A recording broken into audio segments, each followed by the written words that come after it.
Before we begin, make sure to smash that like button, subscribe to our channel, and click the notification bell for more amazing videos. Woman makes rapist regret entering her home. Bites off piece of him. A South Carolina woman was awoken on a Friday morning by a knock at her door. When she got up to answer it, she didn't see anyone and went back to bed, hoping it was all a dream. That's when a real living nightmare began, especially for her soon-to-be attacker, who would be left with a memento to always remember his victim.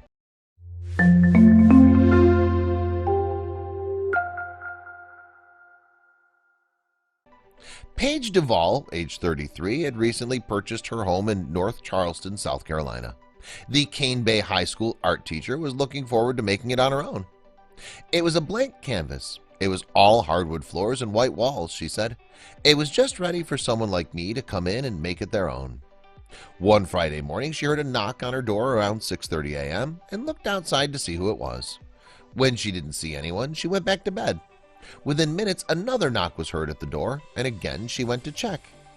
When this sequence occurred a third time, she opened the door and peered outside. That's when she saw 16-year-old Antoine Miller standing at the side of her house, holding a knife with a white handle. Paige was instantly terrified and tried to shut the door, but Miller forced his way inside her home.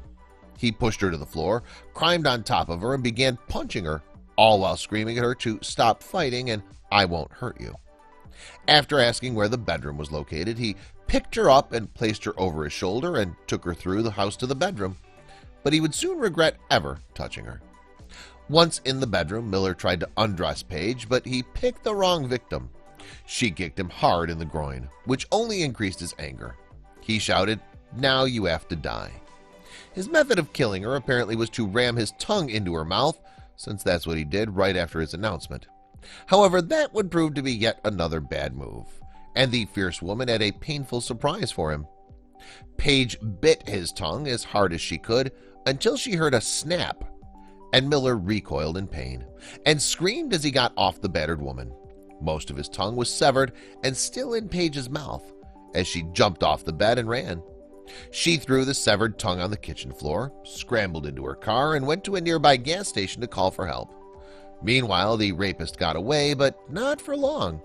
The police later found Miller at a local Waffle House after his mother had called 911 to get help for her son not having a tongue and needing medical assistance. Police found his tongue at the crime scene and put it in a bag of ice. He was later treated at Trident Hospital, but it's not clear if doctors were able to reattach his tongue. Antoine Miller was charged as an adult on individual burglary, weapons possession, kidnapping, assault, and criminal sexual conduct counts. Someone should have taught him not to put his tongue where it doesn't belong. Getting your tongue ripped out of your mouth is one lesson he won't ever forget. Paige Duvall sustained minor physical injuries and received help for emotional trauma. I spoke with a counselor and my mom today, and the counselor asked me, "What would you think objectively looking at your story? What would you think about that person?" Paige recalled, "For the first time, I felt empowered, and I thought to myself, I would put that in my Rolodex of, if that happens to me, that's what I'm going to do." The Cane Bay community has been helping Paige paint her home and maintain her property. In addition, friends are helping her make her home safer.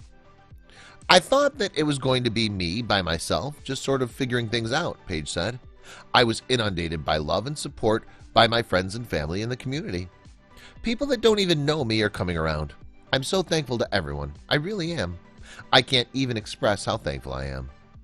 Paige said she's grateful for the support she's been receiving from friends and strangers. "I told my mom today that I saw the worst in humanity, and then I saw the most compassionate, supportive, amazing, generous part of humanity in the exact same day." Paige said as she realized that sometimes a bad situation brings out the best in people. Out of darkness comes light.